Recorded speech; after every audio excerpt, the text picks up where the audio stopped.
Okay, so what I have here is some random data, and I'm going to go through how to do some scientific graphing using XY scatter graphs. After that, we'll look at some interpolation / extrapolation methods that you can then use. Alright, so what we need to do is actually highlight the data that we're going to graph, and then we go to Insert and we're going to select XY scatter graph. And if you hover over it, it will give you a preview. You can actually join the dots, however we're not going to do that.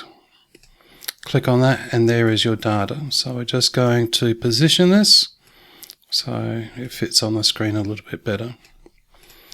Alright. Now this chart doesn't have any information, so I'm just going to put on a little chart title here, which is going to be velocity versus time.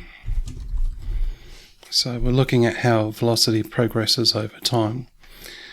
Now we need to put in some X, Y labels. So over here you'll see a little plus. You click on that and then we can just go access titles. So now we just double click in this area here and I put in time.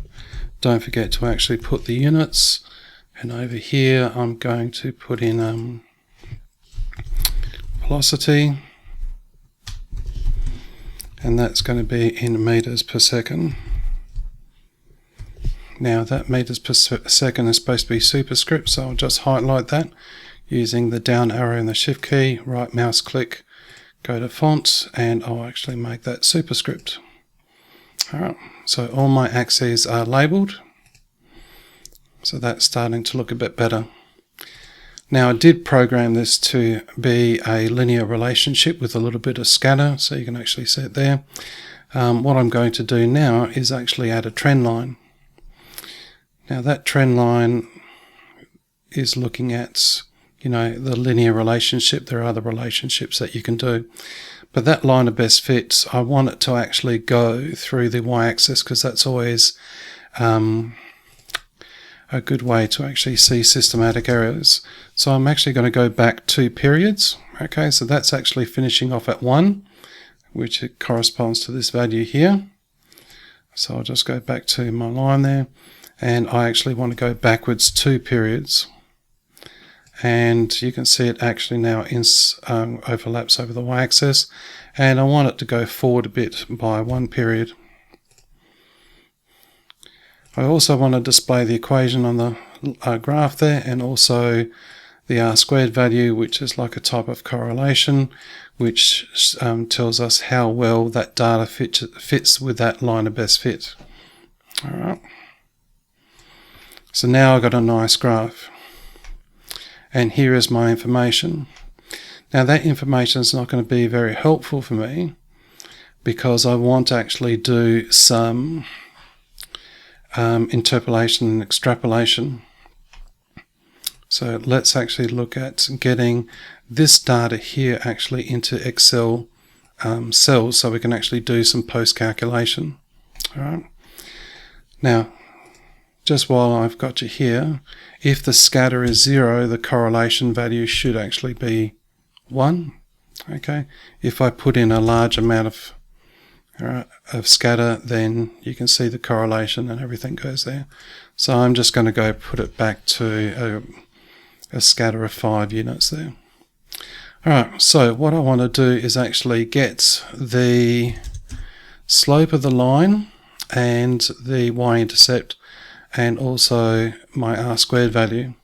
So let's actually put in some formulas here. So I'm going to put in my slope, my intercept, I'll just put it as int, and also my R² value. I'm not going to mess around with fonts at this time. I'll let you have the fun of that. So we're going to use the slope function. So all equations start off with an equal sign, so I'm going to type slope. And what I need to do there is actually put in the known y's and the known x's. So I'll highlight my y array and highlight my x array, finish off the bracket, hit enter, and you'll notice that that value up here actually matches that value there. Now, same thing for intercept.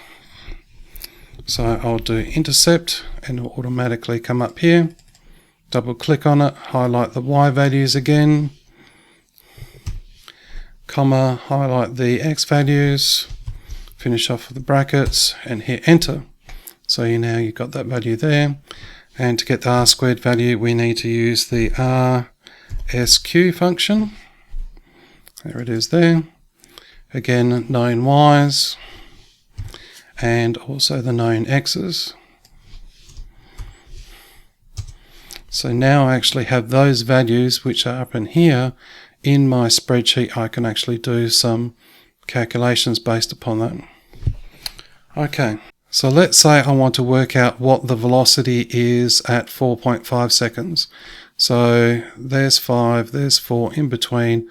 I'd go up until it hits the line and then I'd actually draw a line across. And I'd read off from the y-axis, which is my dependent one.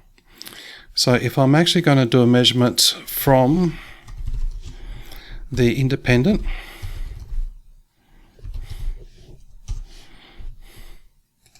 and I'll just fix that up there. And I did say 4.5 seconds. So y is equal to mx plus c. So I'm going to do the slope times by the x value, which I wanted, plus my intercept value. Okay, and then that gives me a value of 8.2. And if I look at it, here's 4.5. I go up and that's, yeah, it's about 8 there. Okay. Now, what happens if we want to do it the other way? So let's say we want to go from the dependent. So let's say 15. When did 15 meters per second occur? So 15 meters per second occurred, and you then drop it down here, which looks like about 8.75. All right. So this time we are doing it from the dependent.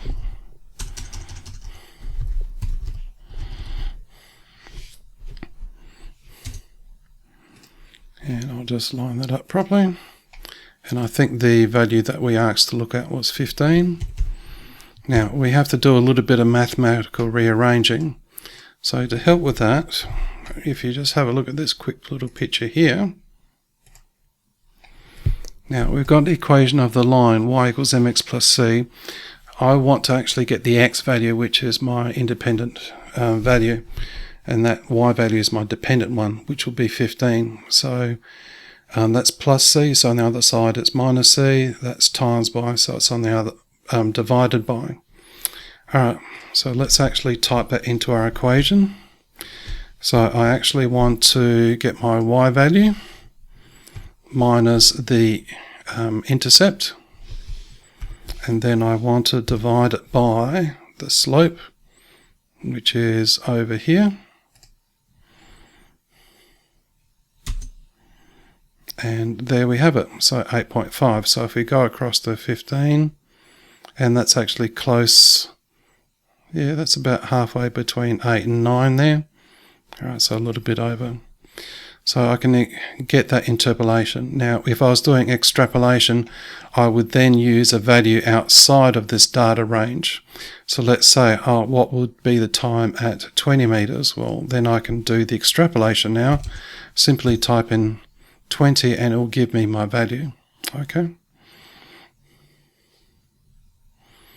Likewise, if I want to do it lower than from the independent, so let's say what happens if I went back in time, okay, so back to the future type of stuff, then you can do that as well, which would not be logical, but I'm just demonstrating there. All right. Now, just for a bit of a bonus,